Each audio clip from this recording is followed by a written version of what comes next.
ketika Nabi Adam melakukan kekhilafan, mendekati satu pohon yang dilarang.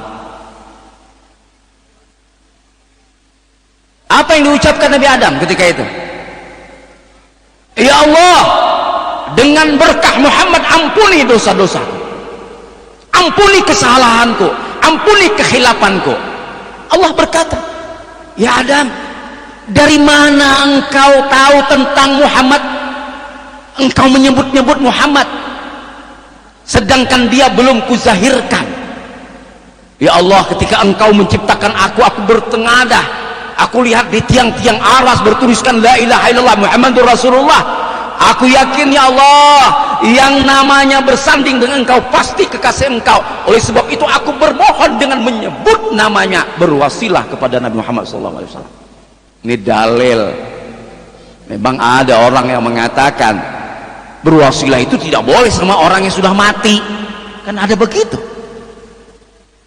Nabi Adam berwasilah kepada Nabi Muhammad bukannya mati, belum ada. Benar ya Bib ya? Belum ada sudah berwasilah, sudah menyebut, berdoa dengan menyebut nama Nabi Muhammad SAW. Jadi itu dalil. Jangan dikatakan tidak boleh dengan orang yang mati. Nabi Adam yang belum ada saja sudah menyebut, maka kita boleh. Ya Allah, misalkan ke makam para wali dengan berkah Tuan Guru Kiai Haji Jaini bin Abdul Ghani, ya Allah, aku mohon kepada engkau kabulkan segala hajat-hajatku. Boleh? Kita bukan minta kepada beliau, tapi berkah beliau. Kita sebut nama beliau karena beliau dekat kepada Allah Subhanahu, sebagaimana Nabi Adam tadi menyebut Nabi Muhammad karena beliau yakin ini kalau namanya bersanding ini pasti nggak sembarangan, namanya ini ada nih. Makanya Allah berkata, dari mana engkau tahu itu? Kata Nabi Adam itu, karena aku ketika engkau menciptakan aku bertengadah, aku lihat di tiang-tiang aras bertuliskan la ilaha illallah Muhammad Rasulullah. Makanya aku menyebut, minta ampun kepada Allah dengan menyebut nama Nabi Muhammad sallallahu alaihi wasallam. Ya Allah, wah, luar biasa. Makanya ketika orang menyebut nama Nabi Muhammad, ketika orang menyebut nama zuriat Rasulullah sallallahu alaihi wasallam, bergetar hati kita.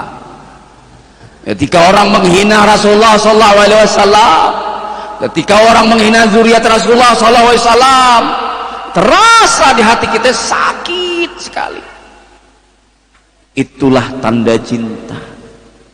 Coba kita rasakan, adakah bergetar rasanya ketika orang menyebut nama Nabi Muhammad SAW? Makanya kalau itu terjadi pada kita, kita ini orang yang luar biasa.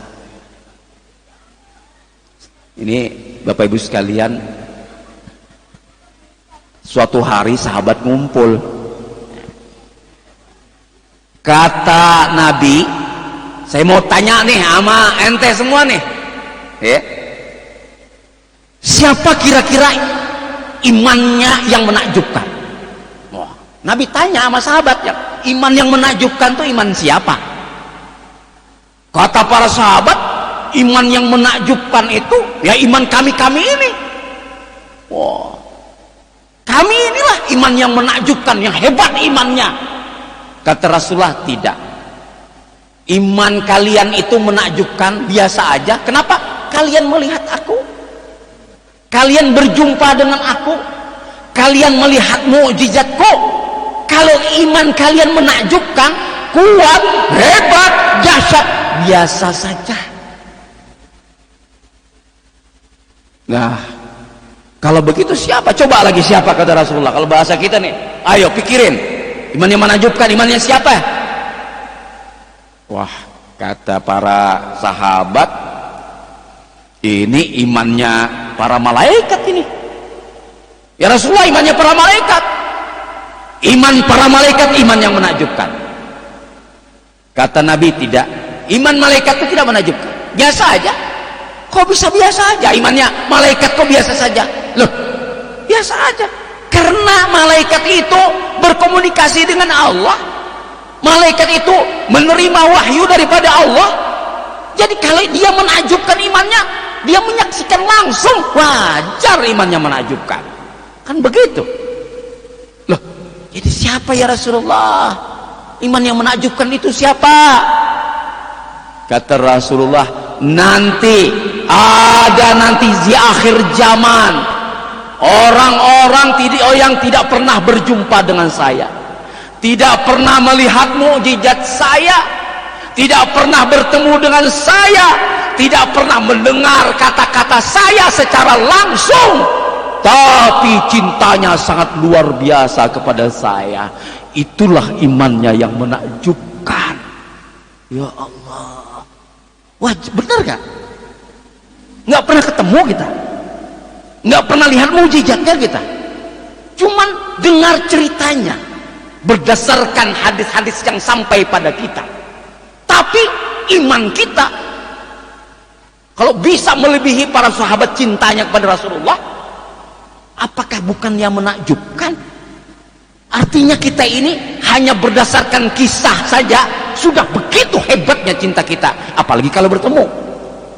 Kalau pas sahabat tadi kan bertemu, melihat kehebatannya, melihat mukjizatnya, segala macam, langsung bertemu dengan Rasulullah SAW. Maka kata Nabi, wajar kalian itu imannya menakjubkan. Kita inilah imannya yang menakjubkan. Makanya diantaranya itu bagaimana mencintai Rasulullah itu, datangi majelis ilmu, datangi majelis salawat, datangi majelisnya zuriat Rasulullah SAW. Disitulah kita menyalurkan cinta kita kepada Rasulullah SAW, bersambung kepada zuriat Nabi Muhammad sallallahu alaihi wasallam. Ya Allah, Tuan Guru Zaini itu kalau beliau ngajar tidak ribet-ribet banget. Coba, gak ada yang ribet-ribet, yang diajarkan itu biasa-biasa aja. Tetapi bukan main orang datang kepada beliau. Tidak seperti profesor, doktor yang teorinya begini begitu, tidak biasa aja. Tapi kenapa orang datang kepada beliau? Karena beliau sangat mencintai Rasulullah sallallahu alaihi wasallam. Sampai-sampai guru saya pernah bilang itu, kalau majlis kalian itu, antum buka majlis lalu banyak orang datang cinta kepada majlis itu, berarti Rasulullah sudah menyetujui itu, menyenangi itu. Pada satu majlis itu bisa saja Rasulullah hadir di tempat kita. Ya, benar ya Bib ya? Bisa Rasulullah hadir di tempat kita. Dulu guru saya, murid daripada Tuan Guru Kiai Haji Zaini bin Abdul Ghani, Haji Muhammad Sahrijal Saleh, beliau di Darussalam Al-Amin. Beliau cerita ke saya, pada suatu hari ada seorang habaib yang mimpi. Mimpi apa? Dalam mimpi itu berjumpa dengan Rasulullah SAW. Nah, begini ceritanya, dia datang ke rumah Rasulullah dalam mimpi nih. Rasulullah tidak ada. Lalu diketuk pintu. Assalamualaikum. Waalaikumsalam warahmatullahi wabarakatuh. Yang buka Fatimah Az-Zahra. Kata Fatimah Az-Zahra di dalam mimpi itu kepada Habib tadi dialog, tapi beliau tidak menyebutkan, waktu saya lupa nanya siapa Habibnya. Beliau cerita waktu beliau mengajar, ayahanda tidak ada ya Beb. Ayah kemana? Rasulullah kemana? Rasulullah ke Pamangkih, Kalimantan Selatan. Pamangkih. Rasulullah kemana sekarang? Di Pamangkih. Iya, Rasulullah di Pamangkih sekarang. Dibangun beliau daripada tidur beliau itu, beliau langsung mencari begitu alamat di Pamangkih itu ada apa sebenarnya. Beliau datang ke sana, ya disebutkan di tempatnya itu, disebutkan alamatnya. Beliau datang ke sana, jamnya sekian disebutkan di dalam mimpi itu.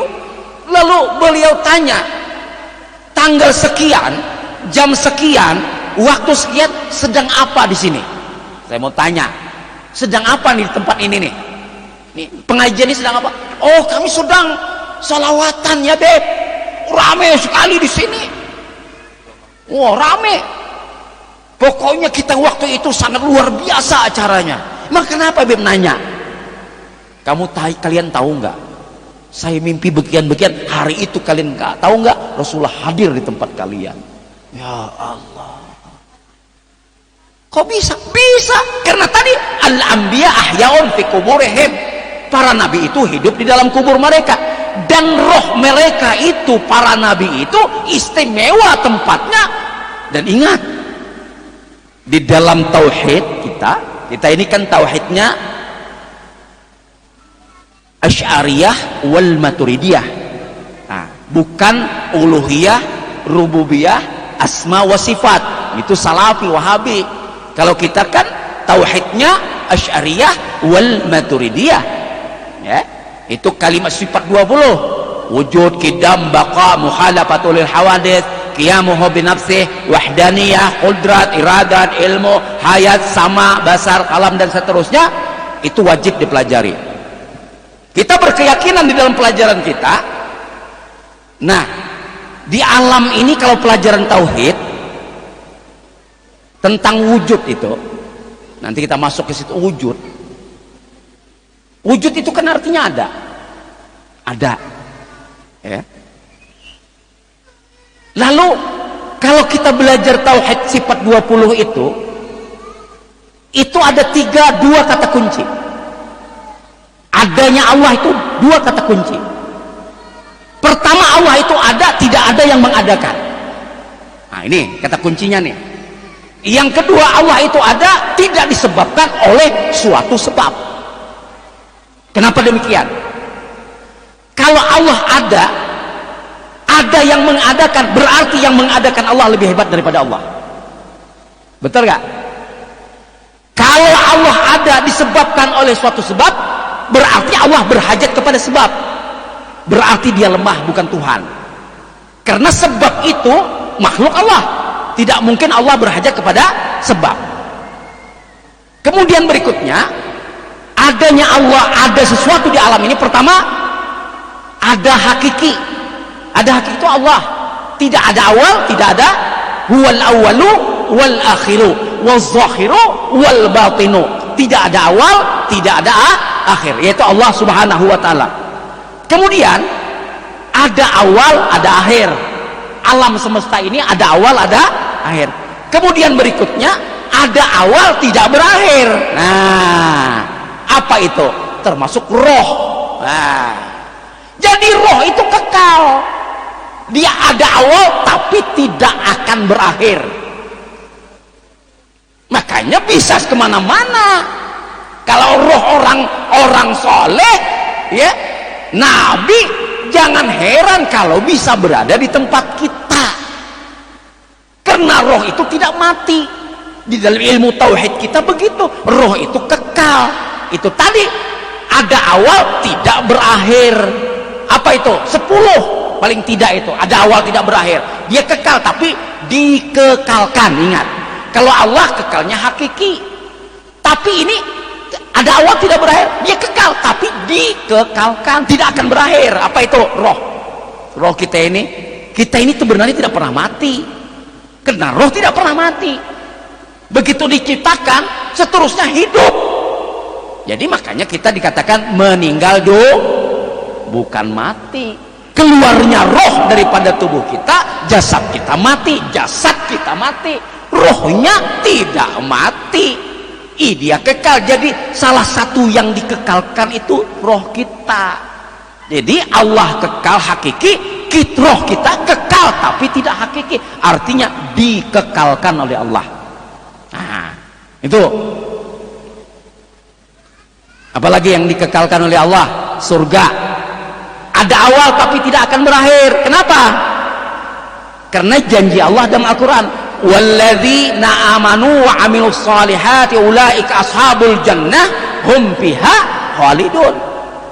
Walladzina amanu, orang-orang yang beriman, wa amilus salihat, yang beramal saleh, ulaika ashabul jannah, mereka semua masuk surga, hum fiha khalidun, mereka kekal di dalamnya. Kalau kekal di dalam surga, ini janji Allah, surganya pasti kekal juga. Betul tidak? Nggak mungkin kamu kekal di rumah saya, rumahnya tidak kekal. Ya nggak mungkin, pasti surganya kekal. Berarti surga ini ada awal tapi tidak akan berakhir, kekal dia. Kemudian lagi, neraka itu kekal juga, ada awal tapi tidak akan berakhir. Kenapa? Janji Allah dalam Al-Quran juga, walladzina kafaru wa kazzabu, ya, walladzina kafaru wa kazzabu ulaika ashabul benar hum fiha khalidun. Dua-duanya dalam surah Al-Baqarah mirip, tapi yang satu ya, walladzina kafaru, orang-orang kafir, wa kazzabu bi ayatina, yang mendustakan ayat-ayat kami, ulaika ashabun nar, semua mereka masuk neraka, hum, semua juga fiha kekal, berarti kekal di dalam neraka. Kalau kekal dalam neraka, nerakanya pasti harus kekal. Itu apalagi yang kekal?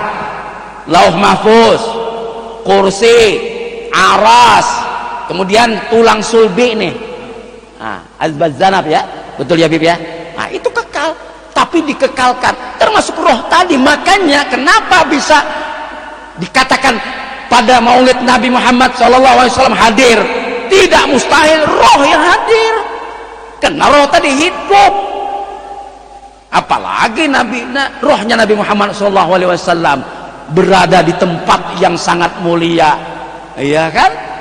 Nah, oleh sebab itu kita berkeyakinan, ya, jangan-jangan pada maulid kita ada Nabi Muhammad SAW, maksudnya rohnya, apalagi ada zuriat Nabi Muhammad SAW. Nah, itulah Bapak Ibu yang dirahmati Allah Subhanahu wa Ta'ala yang saya dapat sampaikan. Kemudian kepada istri daripada Ustadz Jaka Maulana yang bermilad ke 36, mudah-mudahan diberikan keberkahan umurnya, dimudahkan segala urusannya, dikabulkan segala hajat-hajatnya oleh Allah Subhanahu wa Ta'ala. Kemudian juga pada malam hari ini mudah-mudahan kita sedikit tadi menceritakan tentang Tuan Guru Kiai Haji Zaini bin Abdul Ghani sekumpul Martapura Kalimantan Selatan. Mudah-mudahan dengan menceritakan orang-orang alim itu keberkahan berada pada diri kita. Kalau kita membaca manaqib orang-orang alim itu, maka kita diberikan keberkahan oleh Allah Subhanahu wa Ta'ala. Seluruh keluarga kita, ya, seluruh keluarga kita diberikan kesehatan oleh Allah Subhanahu wa Ta'ala, zahir maupun batin. Kemudian juga disebutkan acara Isra Mi'raj Nabi Muhammad SAW. Inti Isra Mi'raj itu, kalau kesimpulannya saya sampaikan 3 saja. Pertama, Isra Mi'raj itu adalah Allah menyatakan bahwa saya berkuasa, kekuasaannya Allah menunjukkan kekuasaannya kepada kita yang tidak masuk akal bagi manusia, bisa Allah lakukan. Subhanalladzi asra bi 'abdihi lailan, ya, itu maka kata subhana itu maha suci Allah. Maksudnya apa? Suci itu maksudnya bukan dibersih-bersih, bukan.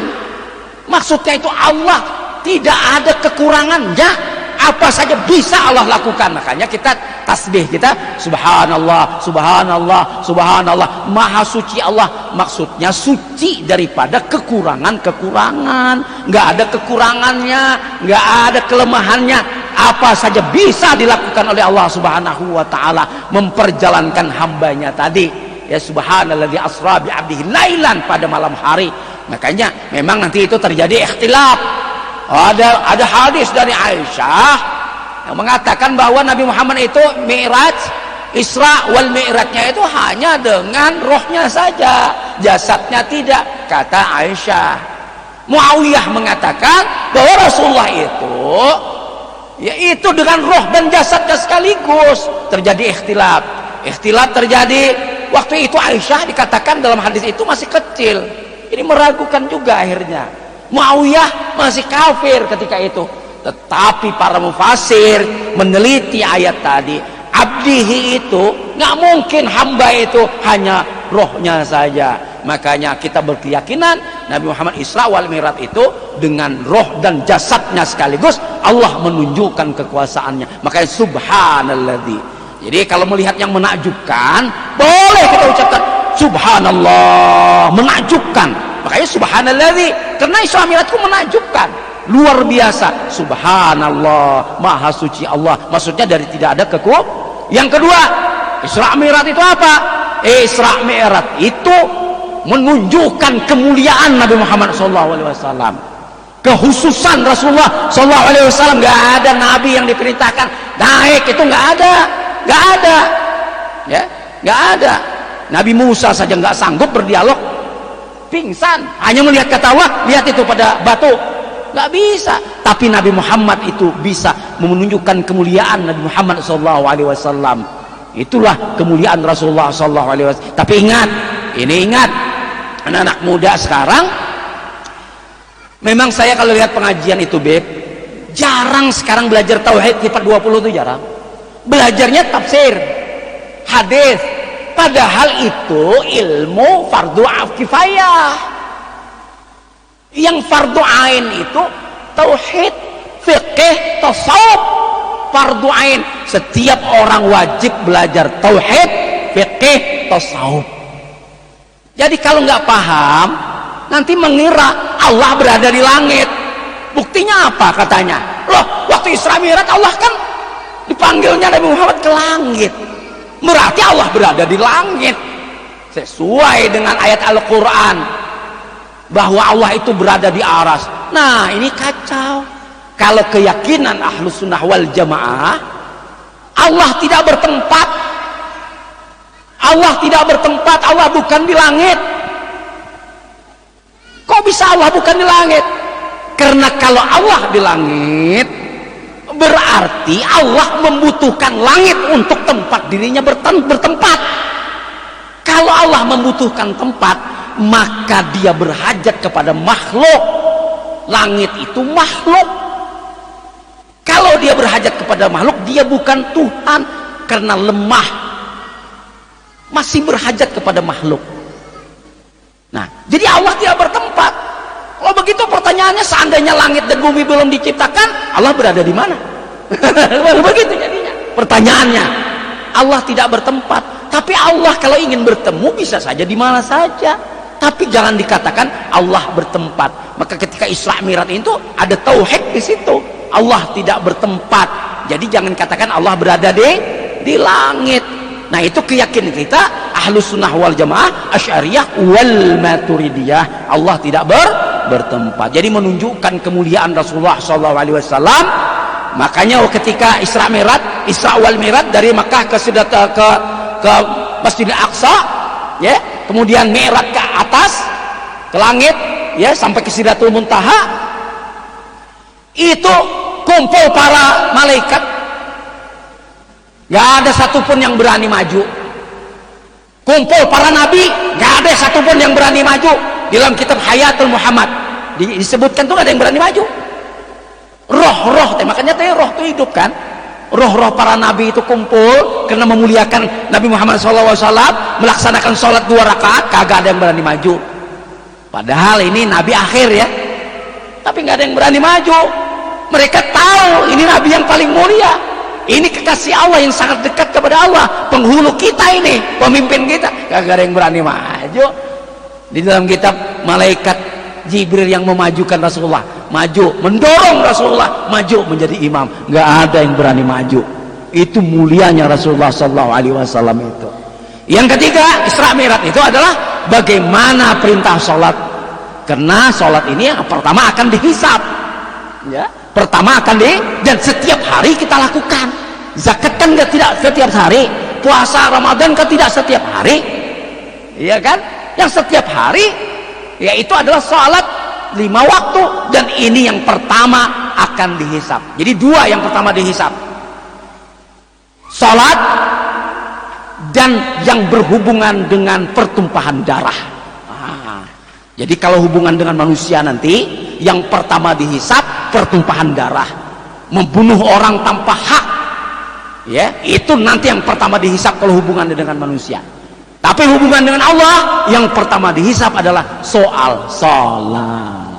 Nah, baik Bapak Ibu yang dirahmati Allah Subhanahu wa taala, demikian yang dapat saya sampaikan.